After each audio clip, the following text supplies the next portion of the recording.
Daddies, I'm out here in the park hanging out with my kids. I want to discuss 5 things that you can do to make sure that you get joint custody of your kids.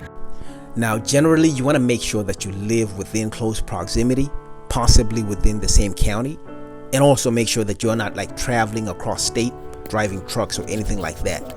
And also you want to make sure that your house is set up like her house. The same setup, make sure you have the same at your house so that no one can say, well, your house is not conducive to have the kids. All right, number 1, make sure that you know your kids' current affairs. In other words, know what they're up to, know who their teachers are, know who they hang out with, know who their friends are, and know what things they like, what food they like to eat. All right, these are small things, but they are things that you can learn about your kids. All right, number 2, make sure that you know what they do during the day, like homework, what time they do their homework, what time they go to sleep. Make sure that you have a program that is set for your kids. Number 3, be available.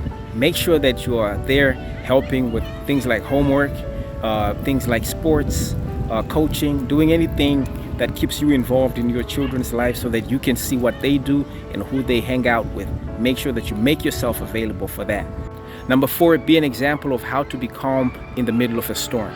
Right now you are currently going through something like a storm, and what you're doing is you're exemplifying to your children what it's like to be able to go through something like that and maintain a cool and sane head.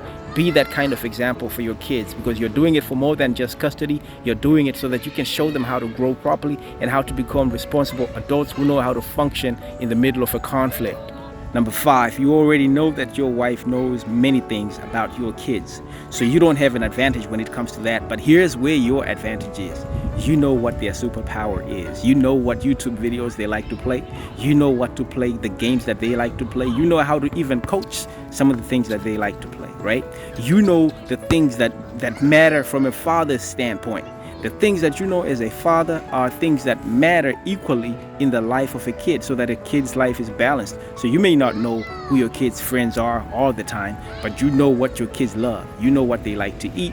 You know what they like to play. You know how they like to hang out. Those are your advantages. Make sure that where you have advantages, you take advantage of those, and make sure that you become very clear what you do with your kids and how you provide a life for your children, so that you can have a good chance of having a 50-50 joint custody.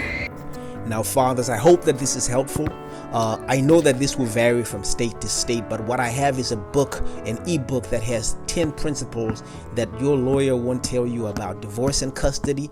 Secure that at the link right here. Remember to subscribe, and definitely set up an appointment, a one-on-one, so that I can walk with you through whatever it is that you're going through specifically for your case. Until next time, it's CYA. Cover your assets.